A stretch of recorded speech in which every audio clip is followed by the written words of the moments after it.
Welcome, Your Excellency. You can all have your seats. Or should I request we stand so we pray? Sorry. Some nice exercise. It's a cold morning. Let's pray. Lord, we thank you for this wonderful day. We thank you for this wonderful country that you have given us and the opportunity to lead in our various areas. We thank you for this gathering this morning as we discuss the business of growing jobs for our young people, which is the most existential challenge that we have as a country. We thank you. We ask for your presence. In Jesus' name we pray. Amen. You can have your seats.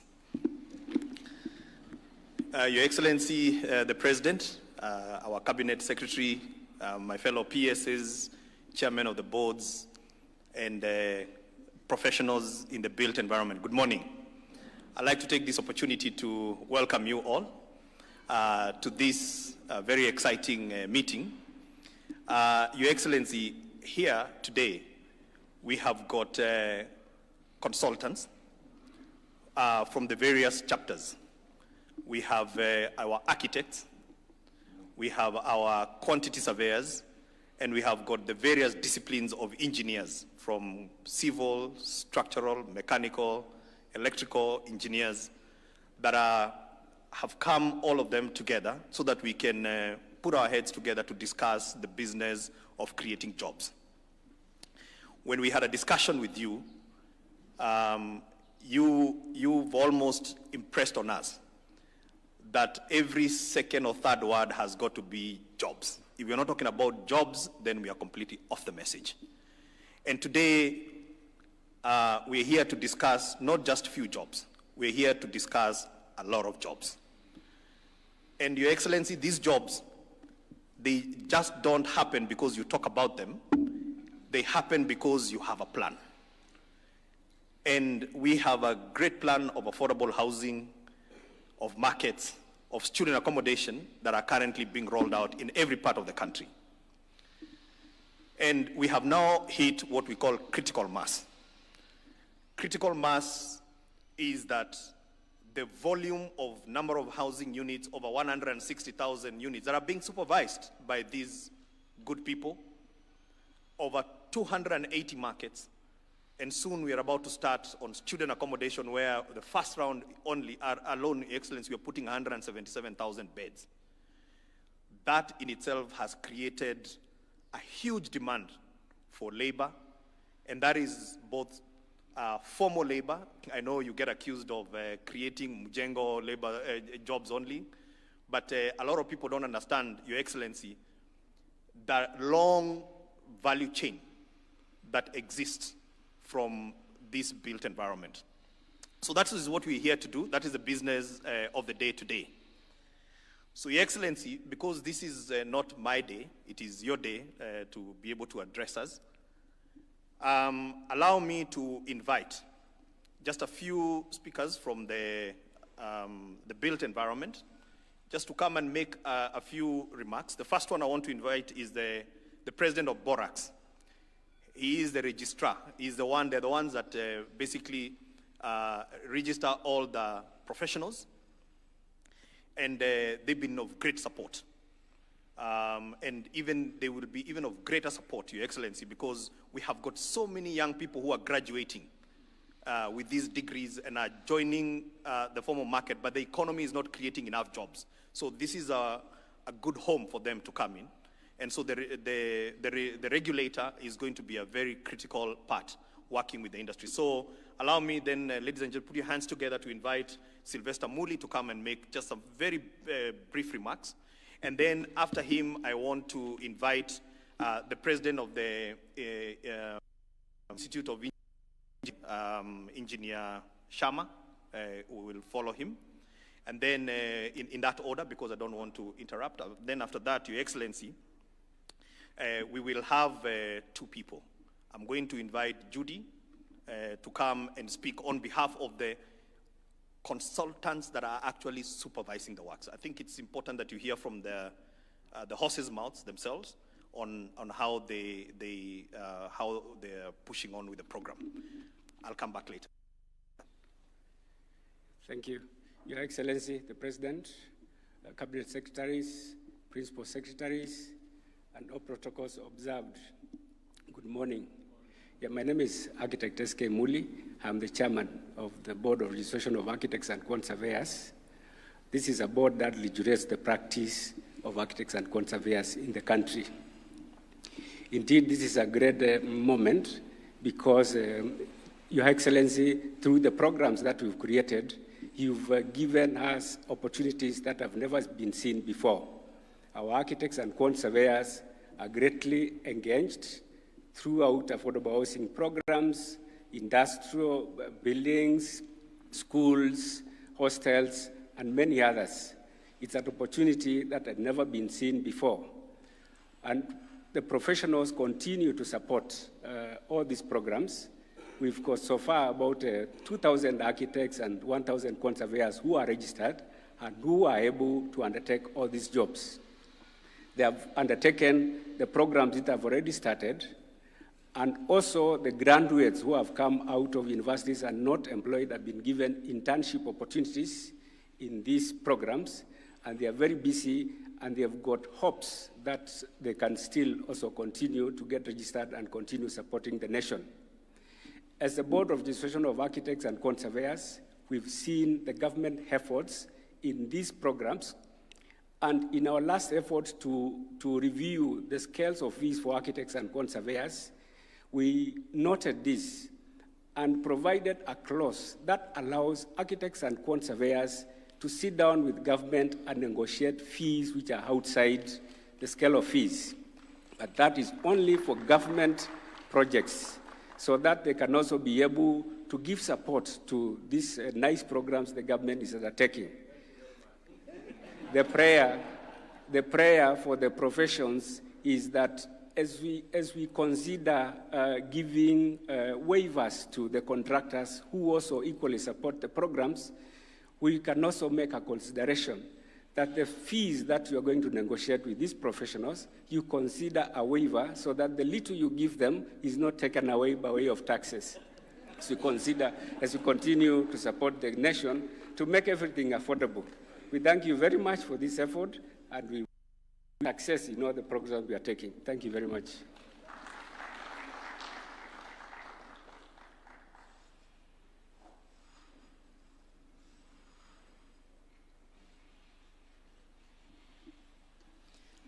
Your Excellency, the Cabinet Secretary, the Principal Secretaries present, my professional colleagues, good morning. My name is Engineer Shama Kiteme. I'm the President, Institution of Engineers of Kenya. At IEK, we have over 13,000 members, all engineers, and many of our members are involved in the HP program. Your Excellency, we came together, architects, engineers, quantity surveyors, planners, and surveyors, so that we can be part of this initiative. And we are grateful for the provision to be involved. We are grateful for the promise it offers for our many graduate engineers, many professional engineers, many consulting architects. And I know the Borax chair has just mentioned about the issue of fees.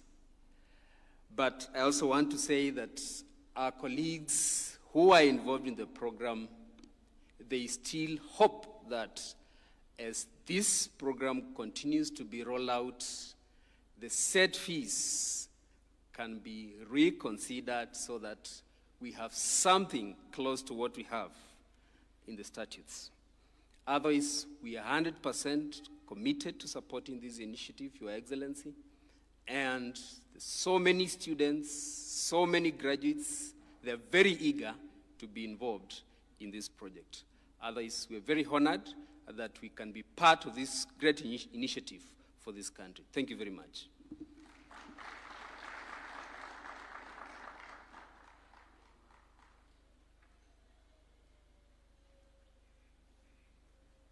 Good morning, everyone. This is an ambush, Bwanahinga, but well, I will try and address just a few remarks on representing how it has been for this particular journey. It's been probably a year and a half since we started this. We were involved in this particular program. It took us back to the campus days when we will transnight, because by the end of the day, I think our PS has been very strict on us. We must deliver. So we have to work day and night. And at the same time, I know it said you have only involved 29 farms or 30 farms, but in actual sense, it's almost 200 companies that you're working with, because under that, you might just see one umbrella, but under it, there's an architect, there's a quantity surveyor, there's a structural engineer, mechanical engineer, electrical engineer, and a civil engineer. So out of these 200, I can assure you, for each and every farm, speaking for our case, we have definitely doubled the number of employees that we had initially. So for us, we say thank you for that opportunity. I know there's another person who will speak on this issue of the jobs, but on the very instance that has been provided for us, and we are grateful for that. Same thing, we've had the impact to take this to every corner of the country so that it's not just centralized in Nairobi, it has been centralized all over. Thank you very much.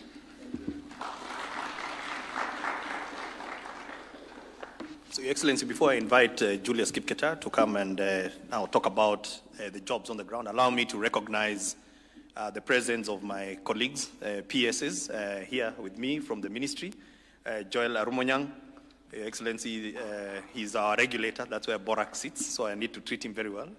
And then I have probably the most consequential PS in this program, lands, Your Excellency, because we cannot build anything without lands. Nixon generally, thank you so much. Allow me also to recognize CEOs that are here.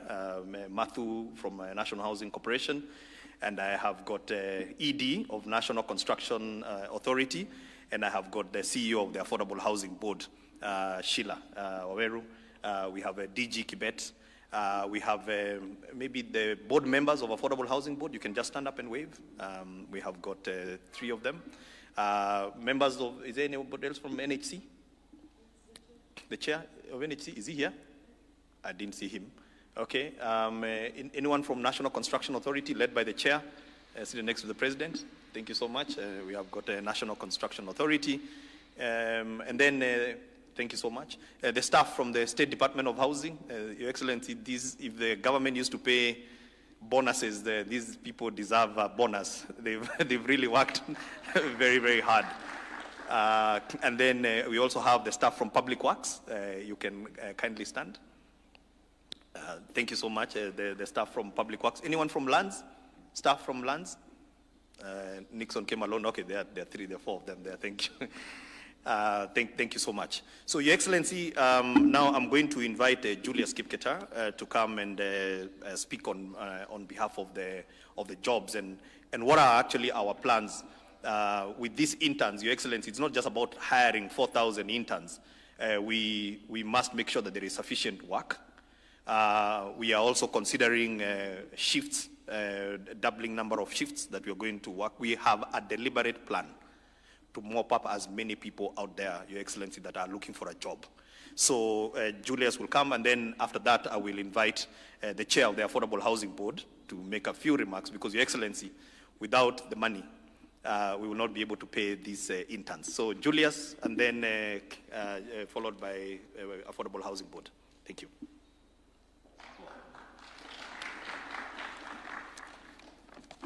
Your Excellency, first and foremost, we want to thank you for giving us this opportunity as consultants, mainly from the private sector.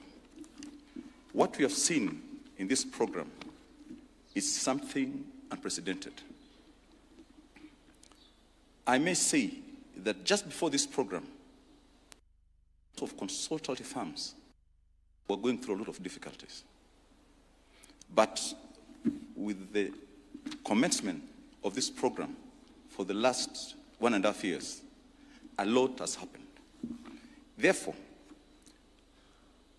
I will present our view as consultants, what has happened within the consultancy, and what has happened away from the consultancy as we get to the supervision an interaction with the construction site workers and contractors, subcontractors, suppliers.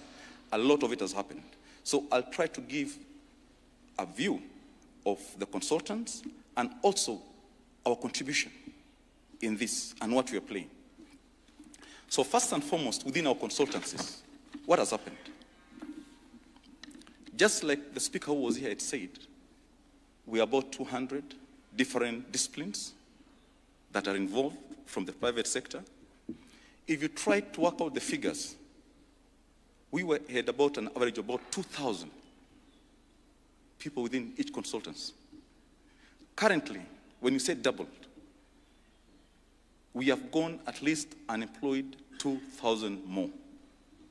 Now, as we get to this internship program, and it's happening across the consultancies, in the year 2023-2024, our institutions of higher learning, the universities, produced about 8,000 graduates within the built environment. Out of this, we can confidently say we have also absorbed about 25% of that to assist us. But beyond that also, apart from the professionals, because of a lot of paperwork that we've gotten into, a lot of other things that you have to do, you could easily add another 500 of subordinate staff that you've employed, from the T-guards, people who are managing our documentation and all that. So all in all, it's been positive, and we're very grateful. Now, looking forward from the consultancy, we think that it's a beginning of having mega consultancy firms in this country. A lot of firms have been doing small jobs, but this has offered an opportunity to deal with this large-scale construction. And in that upskilling and experience, to an extent that we think in the future, we should comfortably be able even to bid firms in the region, and that is going to spark a lot of employment and interest people in this industry, which, as we look forward, as the young ones come, this is going to be something very positive. And that we are grateful for that you've injected a lot to our industry. Thank you very much. Now let me get into what we've discussed, as P.S. Hinga had said, and what you've been looking at. When we came into this program, a lot of us didn't understand what is all this program about. It's an idea. But as usual, it will slowly evolve, and it has been evolving. And from public speaking, from reading newspapers, listening to radios, televisions, and all that, we knew that to do with employment when you're outside, and jobs, and that this is what's going to happen. And you have kept on understanding as we went on ahead. So this program, I will talk about how it is transforming the employment within this country and how it's catalyzing employment. And this is what we have seen. It's no longer something theoretical. It is what we are witnessing. So first, it is an intervention that has impacted the whole value chain within the construction industry. Not only from consultancy, construction, it goes all the way up to the suppliers, mama mboga, the artisans in the village, and all that. There's an impact based on that. Two, there is a focus, and I think as consultants, we talk so much about it, that with this program,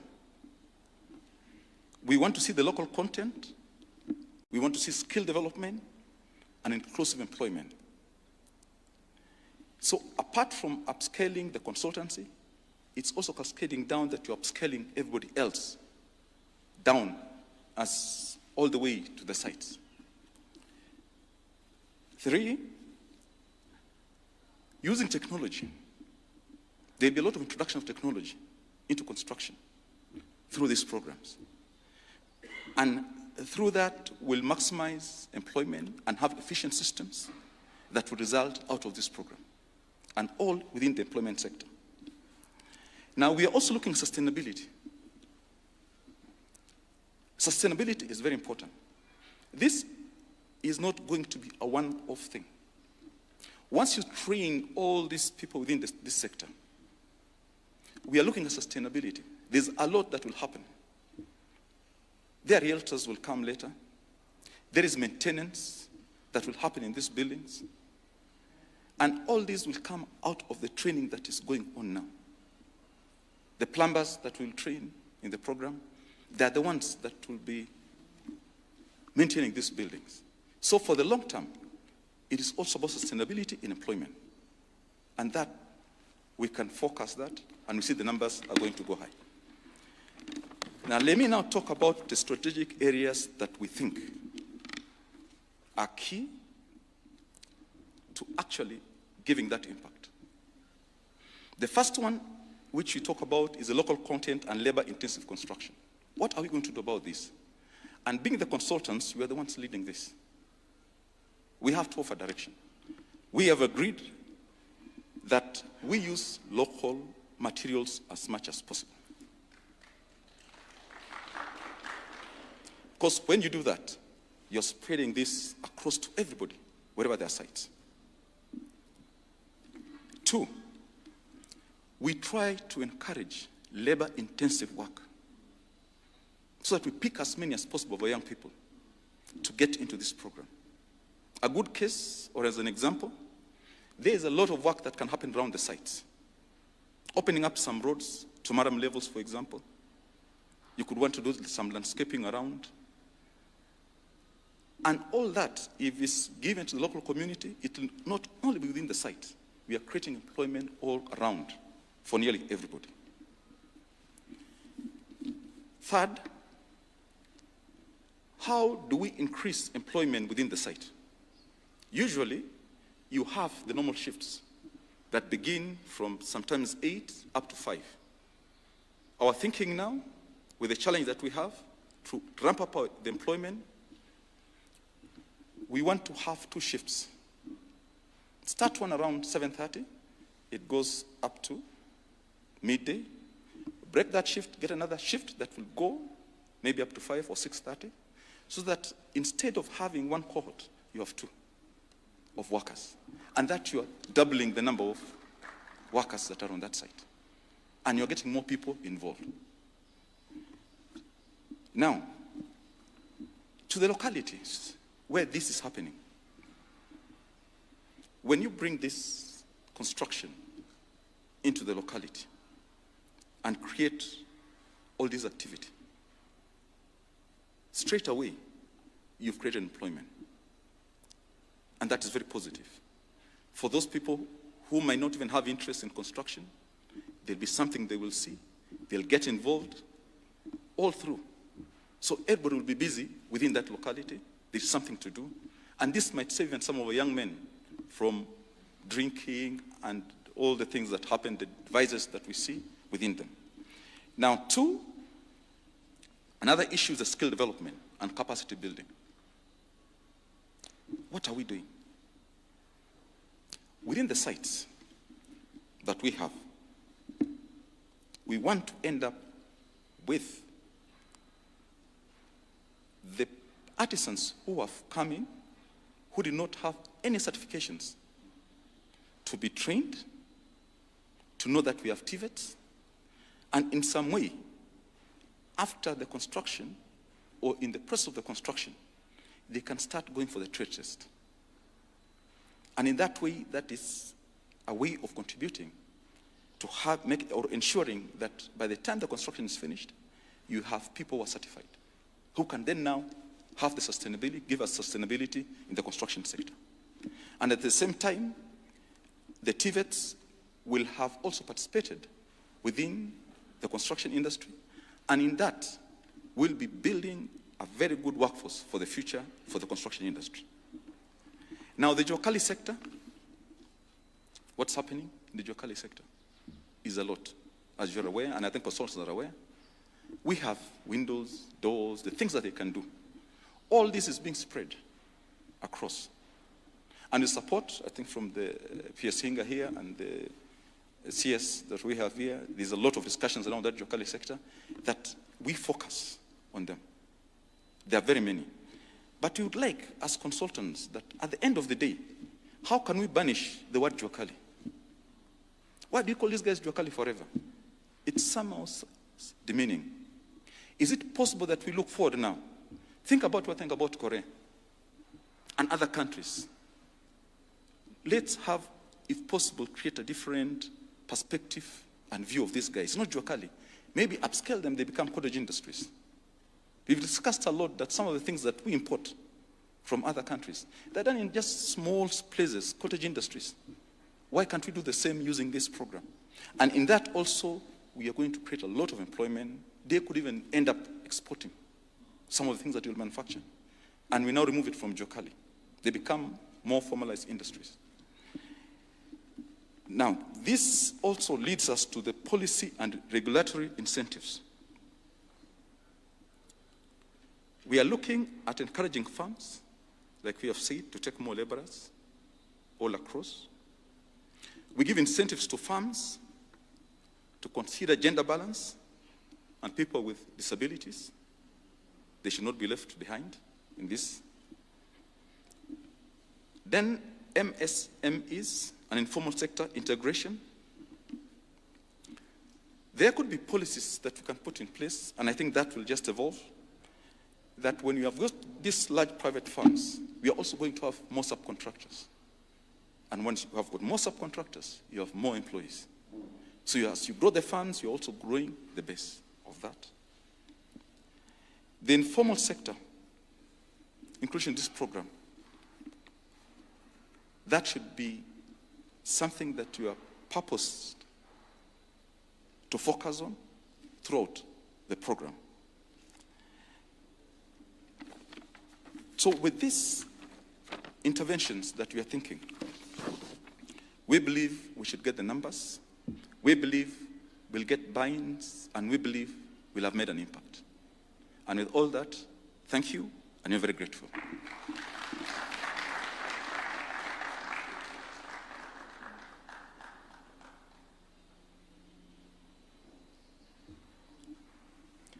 Your Excellency, Cabinet Secretaries, Principal Secretaries, all protocols observed. I'd like to start by saying that it's amazing just how much can be done when it doesn't matter who gets the credit for doing the work. And it's important, and it's very important when you're executing a project of such national importance that it's about getting the work done. And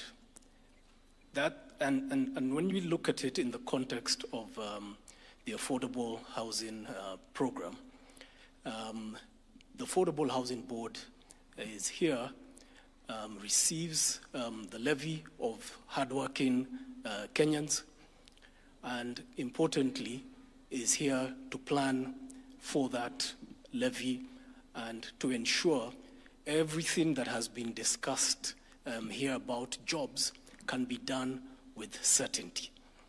And so the role of the board as far as providing certainty to the program is critical, because it allows that planning to be done into the future.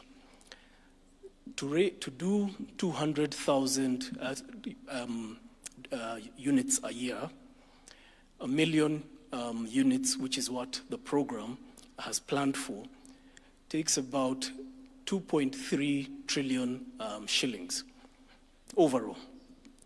So that is, and of course we know there is a bit of a funding gap to do that, but that is what the board and the assurance that the board will give all of you in the construction industry, all of the entire value chain, to know that we will inject a significant amount of funding into the program, and we will give you the certainty because, Your Excellency, you're very deliberate about the affordable housing program.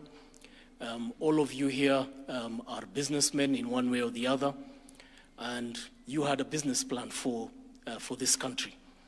And the affordable housing program was part of your business plan, in addition to all the other key pillars. And if we look at other regions or other programs that have been successful in the past, if we look at the New Deal program out of the US, relief was one of the big targets of and objectives of the New Deal program.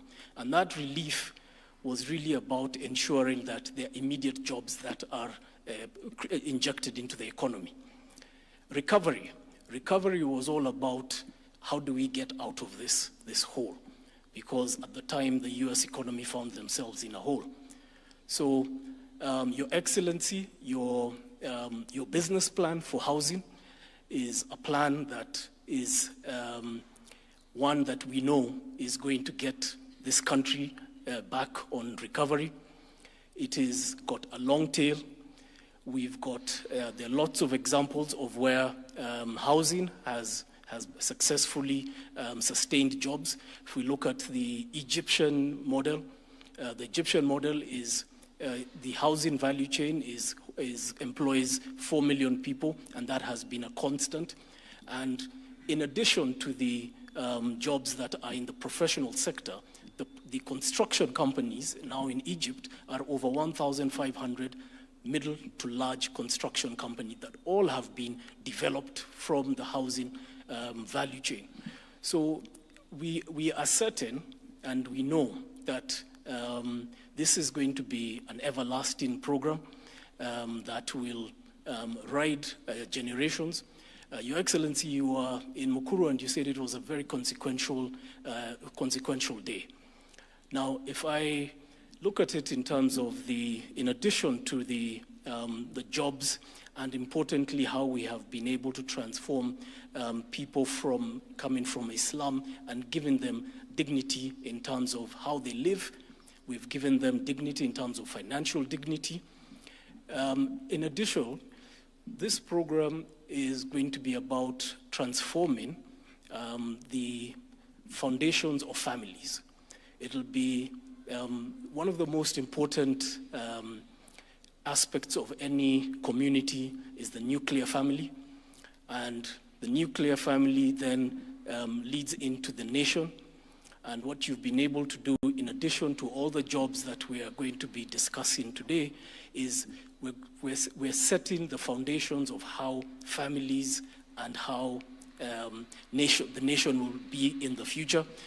And we will thank you many years from now. And I would really like to request that all members here could really give the President a hand because of his courage.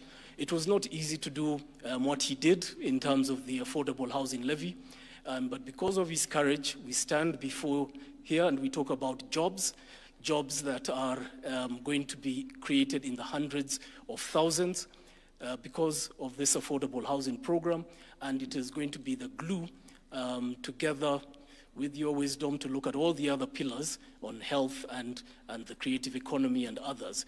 But we see that we will thank you many years to come, and we appreciate you, and we appreciate the leadership of this country, and we pray that you may have a long life ahead of you, and we asante. Thank you.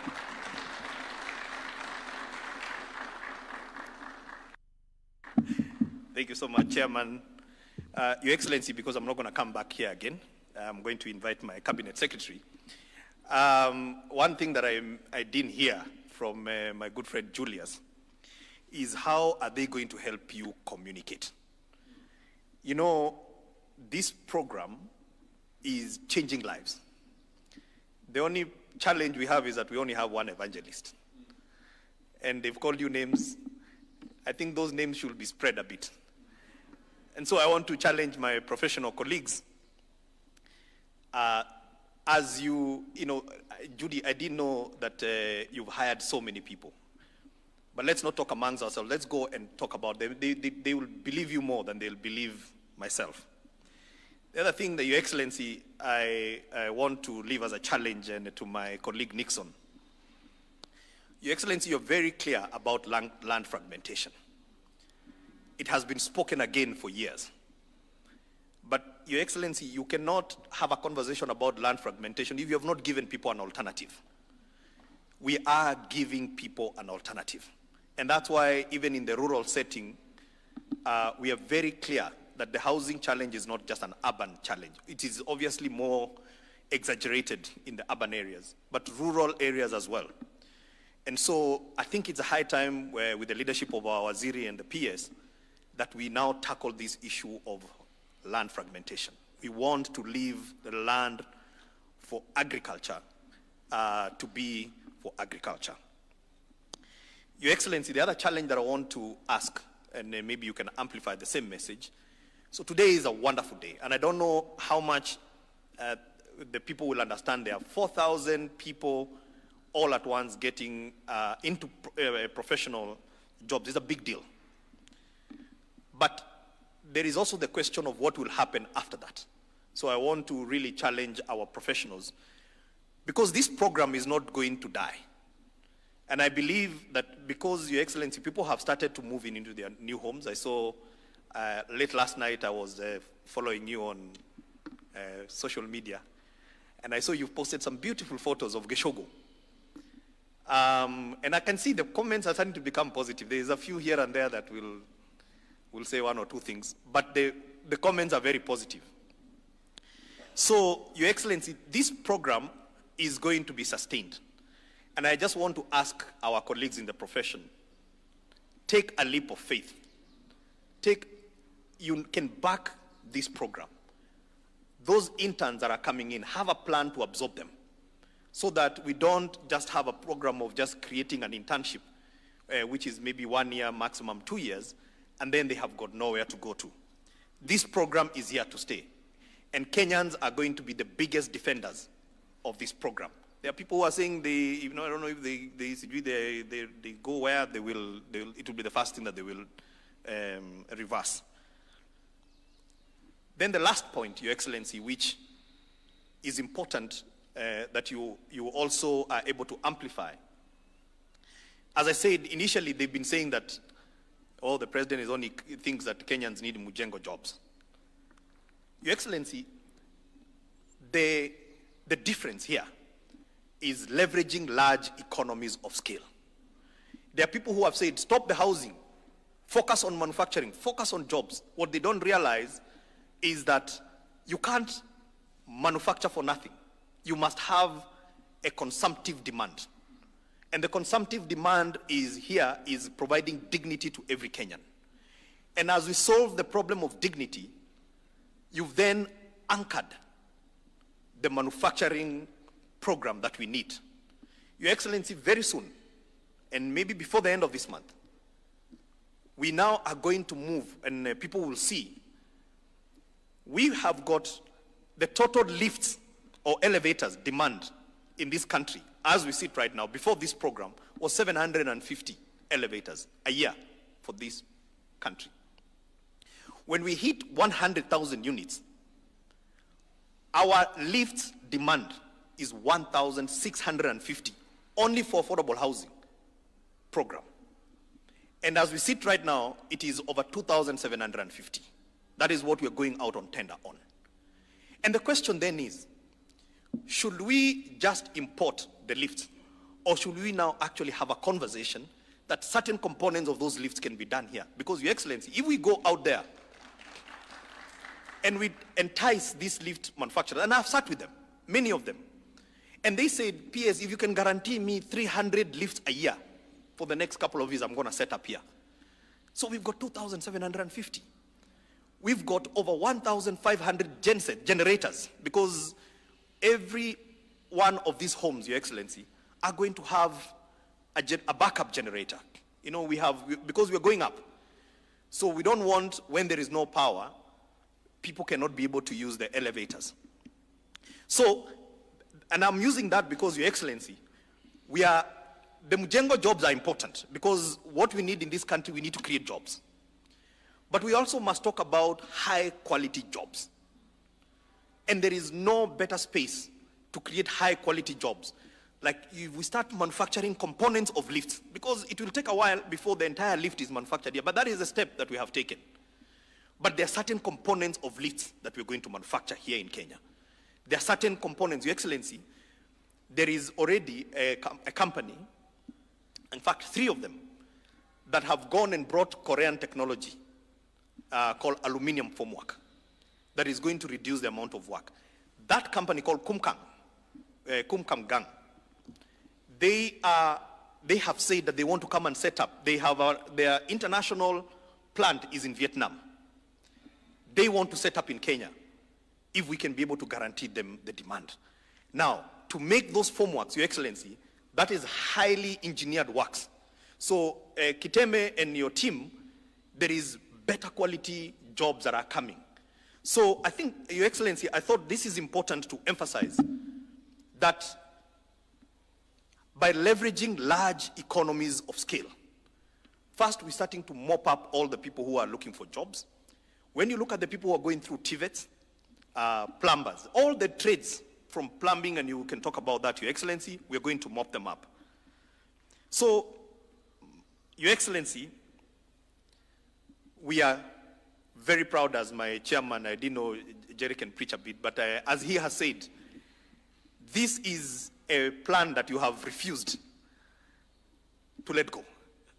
Despite the names, despite the memes, I don't know whether there's anybody who has more memes than yourself. But as he has said, that history will judge you well because you're on the right side of history, and it is the right thing to do. So with those remarks, Your Excellency, Nixon. Okay, Your Excellency, my cabinet secretary has said that I allow my colleagues just to say a word. And then, so I'll start with Joel, and then Nixon you'll invite the Waziri. Thank you so much. God bless you all for coming. Your Excellency, the President, Cabinet Secretary, my colleagues, and all the build environment professionals, good morning. First, this program, Your Excellency, is a landmark in the build environment. At Public Works, we initiated a process to review the 1968 building code.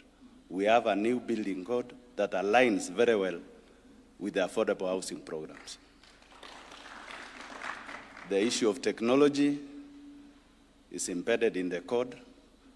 The materials, the previous code was very prescriptive, and this one will support the affordable housing. You've been going around the country, Your Excellency, talking about jobs, creation of jobs. And the architects, quantity surveyors, engineers, which is domiciled in our State Department, you have been marketing, and we are grateful for that. You initiated TVETs when you were the Minister for Higher Education. The TVETs are churning out so many professionals in this line. And now this is the right time to utilize the skills used in a very concise program. We are happy that you are in the lead, and we are ready to implement this program with all the effort. And we promise that through now the Affordable Housing Board, Public Works is also ready to implement or to support all the programs that we have the professionals, and we will support you, Your Excellency. Thank you so much.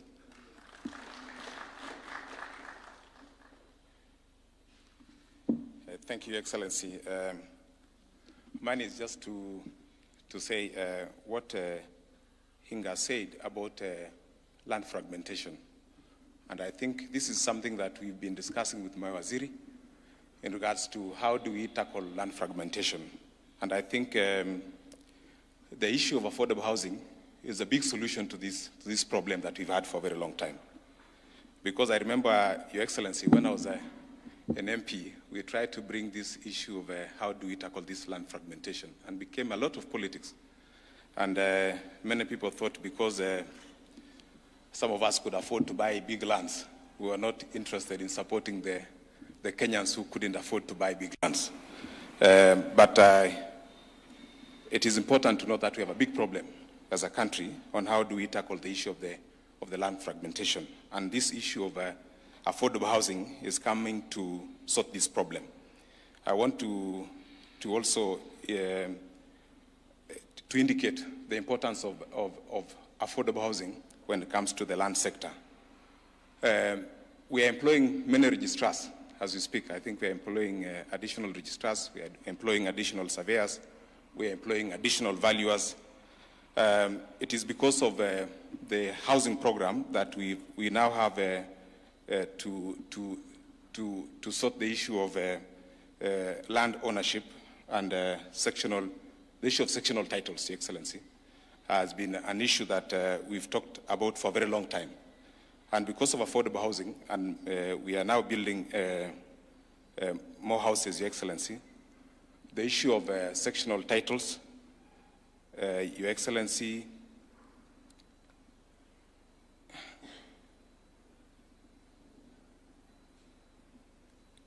the issue of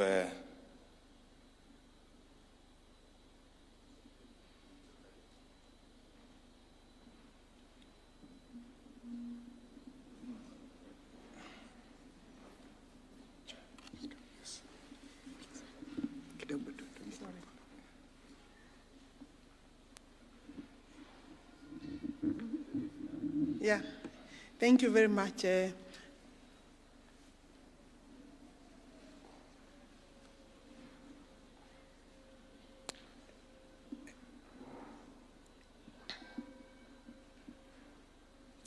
Thank you very much, Your Excellency.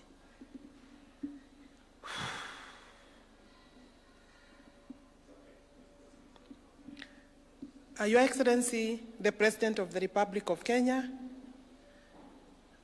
my Principal Secretary, Hinga, Charles Hinga, Principal Secretary, Joel Arumanyong, Public Works, Principal Secretary, Lands, heads of various professional bodies that have brought us, that really are the key in this particular meeting, Your Excellency. Some of them are presidents, others are chairmen, and of course we have the, yes, you know, before, Your Excellency, there was only one president. The presidents of the Republic of Kenya in this country have graciously agreed to share because the Constitution of the Republic also allows the space to be shared.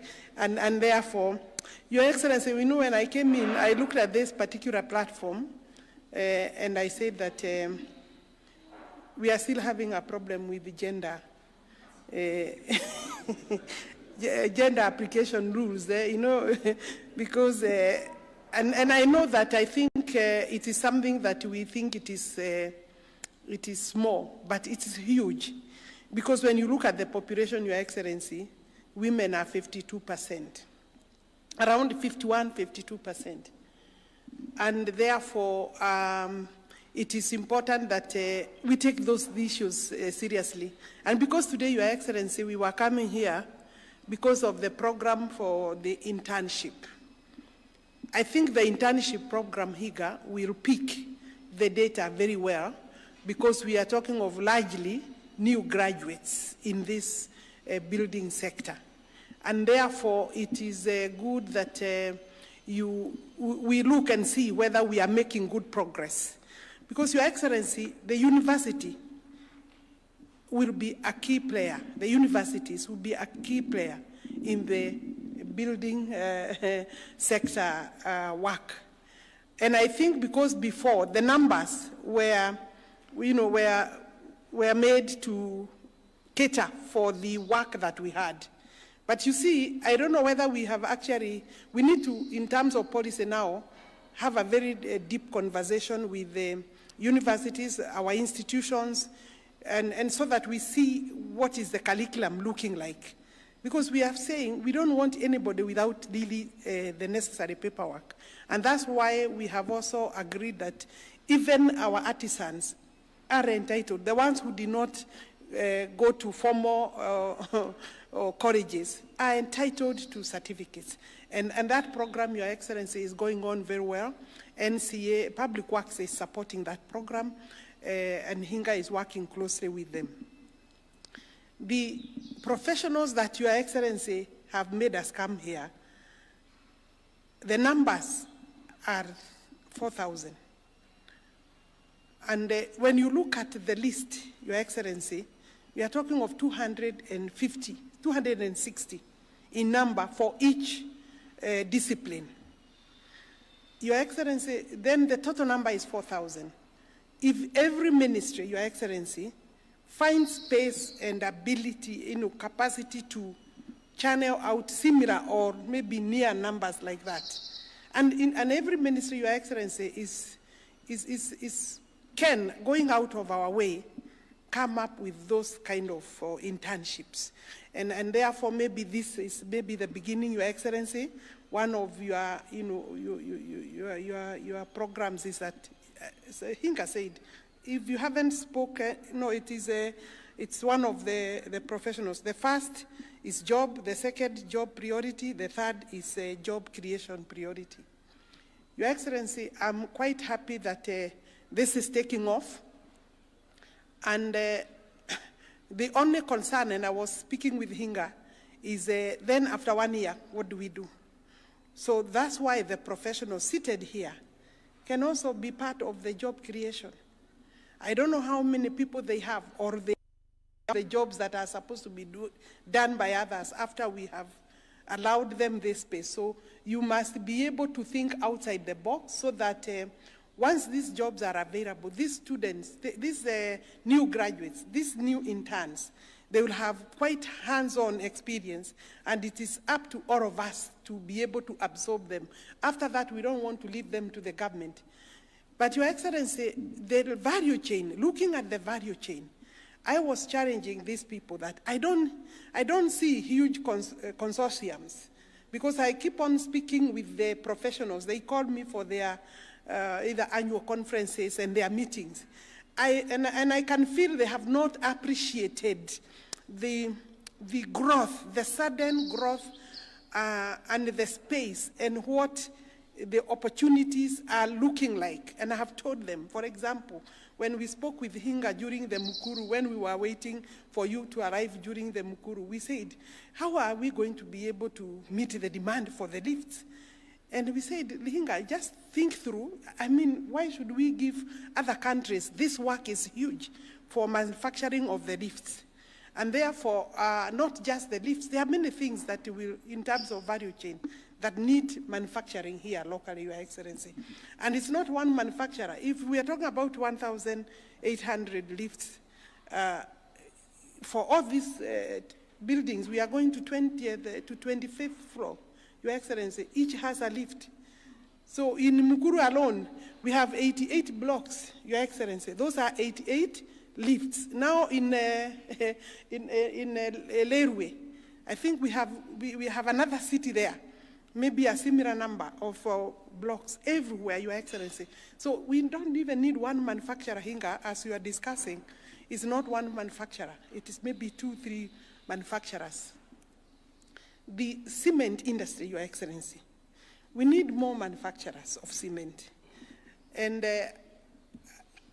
looking at the numbers of bags, one floor, Your Excellency, when you go there, they tell you they need 5,000 bags of cement for just one base, one floor of one building. And the building is going to 21 floors. So the opportunities have not been appreciated. The professionals need to embrace, need to identify fully, come up with those manufacturing. Why are we bringing people from outside? Even if we bring people to help you or to work with us, I think I would want, and the president, the country would want to see professionals in this area doing that manufacturing. Let's not, I mean, you know how to, you must know how to do, to manufacture cement. I think what is important is now then where do we get the funding, the investment? Your Excellency, this is your day, I don't want to speak much. I'm looking at the numbers that are here, Your Excellency. In terms of infrastructure, I think that is the other area that we need to think. And Hinga and PS Nixon were discussing about the infrastructure required to support the titling of 200,000 units. And that infrastructure will also require more professionals in that area. We will require space for that area. And then the other day I was challenging also the lawyers, Your Excellency. These people are not understanding. I see my law society, my society also fighting the program. Your Excellency, we are creating 200,000 conveyancing documents. Each of those conveyancing documents will have and bear a stamp of an advocate. Majority of those people will look for loans. So it means there will be also a mortgage somewhere. That is a job done by lawyers, both internal lawyers for maybe banks and external lawyers. In other words, the jobs are not just for the interns. The whole value chain can be appreciated. The professionals need to be, we are the objects of, I don't want to use a strong word, but we are the objects of this objection by particular people. Maybe His Excellency himself, P.S. Hinga, and the CS. But you are not objects of this. You are the people who should move this now to the space of the public so that the program is spread far and wide. And therefore, I don't want to go beyond that, but I'm extremely excited to announce, Your Excellency, that this program we have already secured. Treasury has already approved this program, so even as you announce these jobs, Your Excellency, Treasury has secured 1.5 billion for this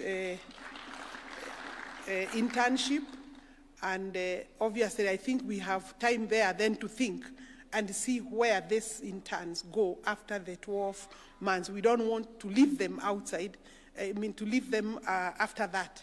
The other thing is that obviously everybody knows about the Juakari. I think the professionals should be loud and clear on how much also has been secured for the professionals, especially the consultancies, Your Excellency. And because it's not the Juakari alone that are benefiting. And finally, Your Excellency, we would want to see the country, other countries are not talking about 200,000. Of course, in Africa, Your Excellency, I can confirm as your CS, in Africa, maybe South Africa may be a little ahead of us, but I think we have overtaken them, Your Excellency. We will be leading in Africa in terms of the number of units that we channel out. So go, and do not listen to the obstructions and negative remarks from people who want to fight with a program that has taken off, and there is no way this program, Your Excellency, in this country, that it will fail. Where we are, Your Excellency, this is a baby who is running. It's not a baby who is crawling. This is a baby on the track running, and we must reach the end goal. We must touch the end of the rope, or the rope where we are headed. And that is by ensuring that we have 200,000 units per year, a minimum of 200,000 units.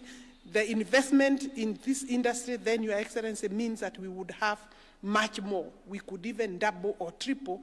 And I believe that in the next maybe 1 year, Your Excellency, your energy and our energy should be now driven towards ensuring that investors now come on board. We are able to offtake because of the fund.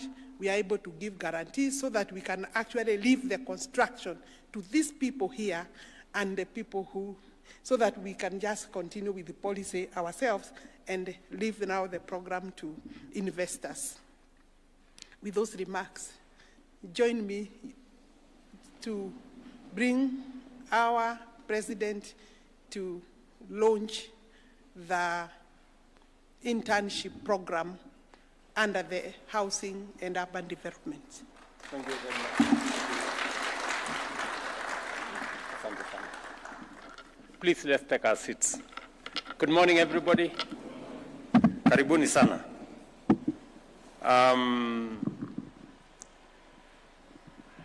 Let me say the following. First, let me welcome all of you to this early morning meeting It's not by fault that it is called. You know, Nairobi is what it is during this time of the year. Karibuni sana. Secondly, let me take this very early opportunity to thank all of you, professionals in the built environment. I know here we have architects, we have quantity surveyors, we have engineers of all shades, electrical engineers, mechanical engineers, civil engineering, the people in design, and everything in between. And let me say to you, on behalf of this administration, thank you very much for your partnership.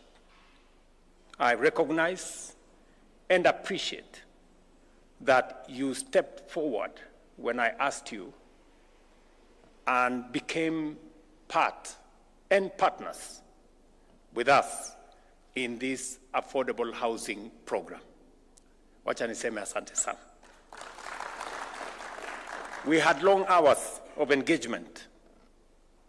I remember many of you, remember we had many meetings in room number 6 there. Are there some people here who are in room number 6? Hebu nione kwa mkono. Those people. There was a lady there. Where is she? Who took over from her? Oh, you did? Yes. So we had many hours of conversation on how to deliver on this very important program of housing. And I must say on my own behalf first, and on behalf of this administration, that the built environment professionals, the architects, engineers, and the consulting firms in general came through and became partners.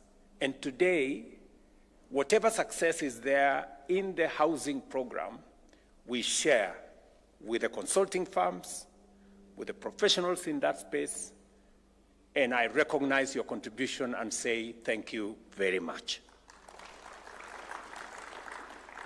As has been said here by the good people who spoke ahead of me, we have now 39 consulting firms participating, 39 consortiums with almost 200 companies participating in the affordable housing space. I will want to have another meeting with all these 200 companies. I want to listen to them, what they have to say. Because the truth of the matter is that many of your companies were struggling before the affordable housing program. That is the truth. Okay, you were managing. Yeah, you were managing. Let me not use the word struggling, maybe. Yeah, many of you were managing. But today, your scale has grown. Today, you have regular, consistent, work across different parts of the country. And that's why I say you are partners and you share in the success of the affordable housing program. I wanted to say this directly to you so that you know that I appreciate your partnership, your contribution, and the expertise that you have brought into this space with a lot of commitment. If I was asked among patriotic Kenyans that have made a contribution to the development of our nation, I will recommend the professionals in the built environment. If there are patriotic Kenyans who have gone beyond the call of duty, I know we negotiated your fees. You don't get the fees that normally you would. And you did this because you are patriotic Kenyans and you want to support this program and you want this program to succeed. But I can also add and say, but you have also scale of work that you have never witnessed before. That's the truth. So there is a balance. You have negotiated your fee, we negotiated your fee a bit, but also you have a wider scope of what to do. And that is why, from your own admission, you've had to hire more people, you need more staff, you've hired more professionals to join your companies and to join the professional space that supports this affordable housing program. And I also want to say to you, thank you very much for taking on board more young people to join your firms to support this affordable housing program. Nasema asante sana.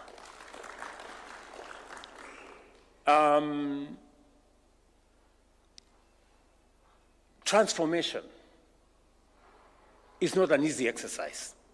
Transforming a country takes courage, it takes vision, it takes foresight, it takes commitment. It doesn't come easy.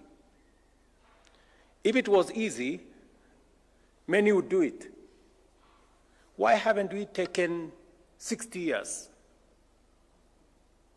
to do the housing program that we always knew was the right thing to do? I remember the Prime Minister of Singapore, a country we fondly quote. Oh, you know, Singapore has done this. You know, Singapore today, 95% or whatever, 90-something percent of people in Singapore are home owners. I had a chat with the Prime Minister of Singapore here when he visited me. And it wasn't easy for them to implement the program that today, 90-something percent, between them being first world and us remaining where we are, is the kind of leadership and the decisions that were made in 60 years. And that is why I can proudly tell you, as professionals in the built environment, as you deploy your expertise and knowledge and professions and knowledge and professional work into this space, you are making history. You are contributing to the transformation of our country. And somebody said here, so much gets done if people are not bothered about who takes the credit. But it also means it depends on who takes the blame. In this particular case, you know who takes the blame. And I think that is precisely why Hinga was saying that in this space, we need to speak as Kenyans. We must reject this negativity. Our country is a great country, my friends. Let nobody lie to you. You know, when you hear people speak, it is as if Kenya is the worst country in the world. Far from it, I can tell you, we are a great country. Not many countries can achieve what we have achieved. Not many countries can achieve what we have achieved in housing in 1.5 years. Yes, we are a great country. And we must reject those who want to tell us otherwise. That, oh, you know, Kenya is a failed state. Which failed state? Where? Do you know what a failed state looks like? So, let me tell you that my commitment to the transformation of this country is not reversible. Nothing is going to stop me from driving the transformation that is going to change Kenya and take us where we have always wanted to go. From stabilizing the economy, and I want to assure you that we are working meticulously to make sure that our economy is sound. I am very clear in my mind what we need to do on making sure that we have a sound economic platform to work on to drive our transformation. You know, many people want simplicity, you know. They do not, they even don't believe in numbers. But friends, numbers are very stubborn. Truth is very stubborn. You can say all the lies you want, but the truth will not change. Our inflation was at 9.6 in 2022. Today is 3.8. Fact. Our dollar had gone to 165. Today it is 130 and coming down. Fact. Our foreign exchange reserves was $7 billion in 2022. Today it is $10.8 billion. Fact. You can say whatever you want to say, but facts are stubborn. The IMF a month ago said Kenya's economy is now the 6th largest economy in the world, in Africa, sorry, the 6th largest economy in Africa. It is a fact. It's not a rumor. It's not propaganda. It is a fact. So, and I am committed to making sure that we have a solid. I have had to make very difficult decisions to get us here. And I have no regret whatsoever that today I can confidently tell the country that our economy is on sound footing, and we are going to improve on it. We've not yet reached where I would want us and our economy to be. We're making the right steps. We are making interventions. We are making decisions on how to align our economy so that we can be able to predictably see what the future looks like. I am very clear in my mind on what we need to do with our agriculture to make sure that we create a food security system, deal with inflation, deal with the cost of living, make sure that the cost of food does not cause a crisis. 60 years after independence, we must be sure about food security in Kenya. And we must make the right decisions. And I'm very proud that we have, for example, reduced the cost of importation of sugar by 80%. We have reporting maize by 80%. We will shortly be a sugar exporting country because we are making the right policy decisions. We have increased our production of milk. We have increased our production of tea. We have increased our production of coffee, and we are driving productivity in the agricultural space so that we have food security and so that we can export more and create more foreign exchange. These are things that keep me awake because it is one assignment that I have undertaken that I must do for this country. It is not always that you get an opportunity to be president. Yes, it comes once in a lifetime. So when you get that opportunity, don't waste it, right? Because I hear so many people saying, you have taken on too many assignments. You know, you should do some of these now, you should wait, you remain popular so that you can implement some of them some other time. Let me tell you, good people, the transformation of Kenya has delayed for far too long. We cannot wait for a day more, or a week more, or a month more. Let's do it now. and transform our country. Let the others, we can pick up the others as we go. Are we together?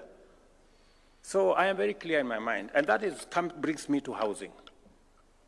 I know we're discussing here about, and that is the essence of us having this meeting this morning. The housing program, not just affordable housing, because we have an array, we have a whole stock of social housing. We have a whole stock of affordable housing. We have also market housing that responds to everybody out there. This whole housing program, yes, is about housing, is about dignity, is about making sure that we eliminate slums, is about making sure that citizens live in decent neighborhoods with water, with electricity, with proper sewage system, making sure that there are all the other social amenities with schools, with hospitals, recreational grounds, and everything in between. That's it. But it is also about creating job opportunities and inspiring our manufacturing sector. And I am clear in my mind that these are priorities that we must achieve. But for us to be able to achieve these priorities, we must be deliberate. We must be intentional. It will not just happen. We must be focused on how do we create jobs. Because one of the assignments that I have, and I hear many people remind me every day, is that when I went to the campaign trail, I promised the people of Kenya that we have a plan on how to create jobs. And yes, we do. And we are very well on course on making sure that we create jobs. I can say confidently, we have never had a clear plan as a nation on how to create jobs as we do today. And that's why I'm bringing you here as professionals. What do I want us to achieve? I want us to achieve the following. Number one, we have your farms. We have 200 companies here. My instructions to the ministry is that because of the scale of the exercise we have in housing, we need to scale up the number of companies that are participating in this environment. Because when we started, we had to start with a few, 39 consortia. We now need to take that to between 60 and 70. So we will be bringing on board more companies, more professional companies, engineering firms, architects, we will be bringing design companies, and all the other real estate professionals, and we'll be bringing them on board. And Madam Waziri here and the ministry will now embark on the exercise of bringing on board more, because we've had many people who are saying, we want to participate. We now understand what is going on in this space. We want to be part of the delivery of our housing program, because people are beginning to see what the noise prevent them from seeing before. So that is number one. And I want to ask the chairman who are here, both from the Institution of Architects and Engineers. Is it Architects and Quantity Surveyors? Yes, together with the other professional bodies, to work with us so that we can bring on board more firms, because the scale of work that we have today has overstretched many of the companies that are working with us. That's number one. Number two, we want to bring on board another 4,000 professionals into this space. young graduates from our TVETs, from our universities, to work with you and your firms and work with us so that we can scale up the level of supervision, scale up and accelerate the work that we want to achieve in the affordable housing program, because we believe that it is possible for us to do what could be done in 2 years, we can do it in 1.5 years. And what could be done in 1.5 years, we can reduce it to 1 year, so that we can accelerate the delivery of the affordable housing program, of our markets, of our hostel program, and all the other programs that are in this space. That's number 2. So we are bringing on board and hiring another 4,000 graduates, fresh graduates from our universities and TVET, to work with us under your firms so that you can supervise them. You can, and we're going to work out a framework where you take responsibility for what they do and also make sure that they acquire the skills in the marketplace with your supervision, with your support, so that they can acquire the knowledge that is necessary, the competencies that are necessary, the skills that will make them professionals in their space as we create more companies, because I am very sure that your companies will be scaling up. These are the people who you will recruit into your farms. These are the people who will create new farms to work with us in this built environment space. Number 3, because the whole housing program is now maturing, you know, there is greater understanding, there is built synergy, we now believe that we should be able to scale up not just the professionals that are working in your consulting firms, but also the people working in our housing program, in our markets, and in our hostel program. We need to scale up the numbers.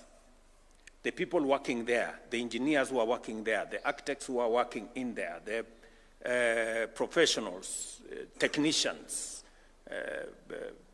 plumbers, you know, carpenters, and everybody else working there. So my instructions again to the ministry, and in collaboration with yourselves, is that we need to double the numbers. Today we have close to 320,000 people working in the housing program.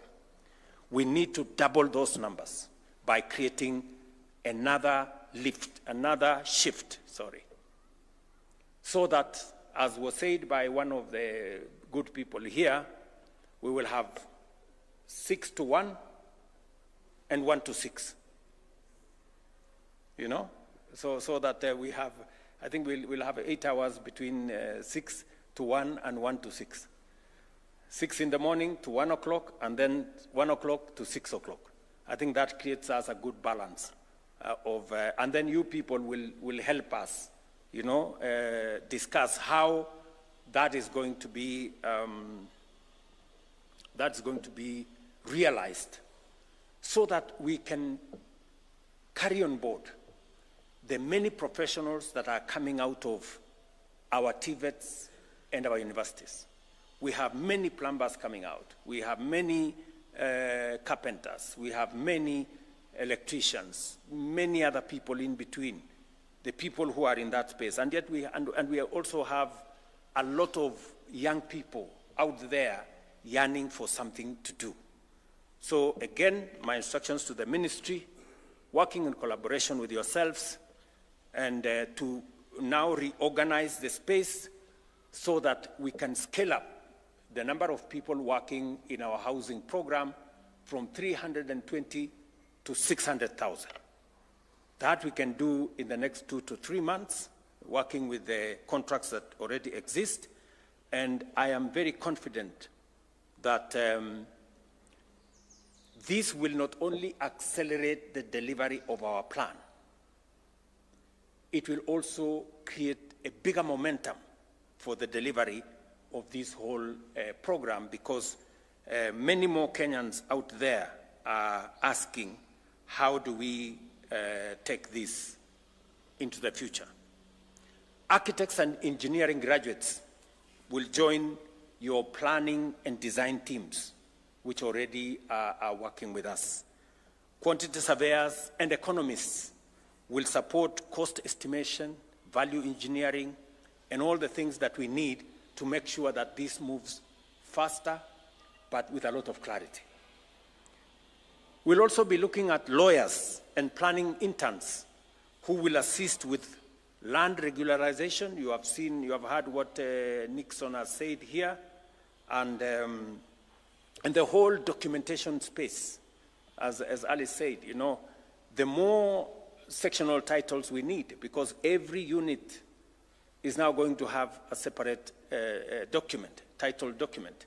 So that whole space requires more hands, more people with knowledge and expertise, and we can grow a bigger pool of professionals to run with you and to work with you in that space. We also want to do, apart from that whole space of making sure that we double the number of people working in the housing space.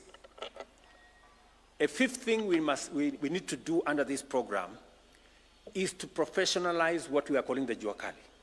I agree with you that those people in that space called juakali are no longer juakali. I was explaining the other day that right here in Soweto, is it? We gave them a contract of 720 million shillings. Which juakali has a contract of 720 million? How many serious companies, corporates, get a contract of 700 million? Not many, you know? So to call them juakali is actually a misnomer, and it is not right. So what we want to do is to bring on board technical staff to now work with the juakali sector to formalize what has for a very long time been informal. We will hire professionals to work with the juakali people so that we can now scale them up to become serious entities, even though they could be micro or small enterprises. But we want them in that space where they do professional work. We've had a long discussion with them, and if you listen to some of them, the quality of what they are making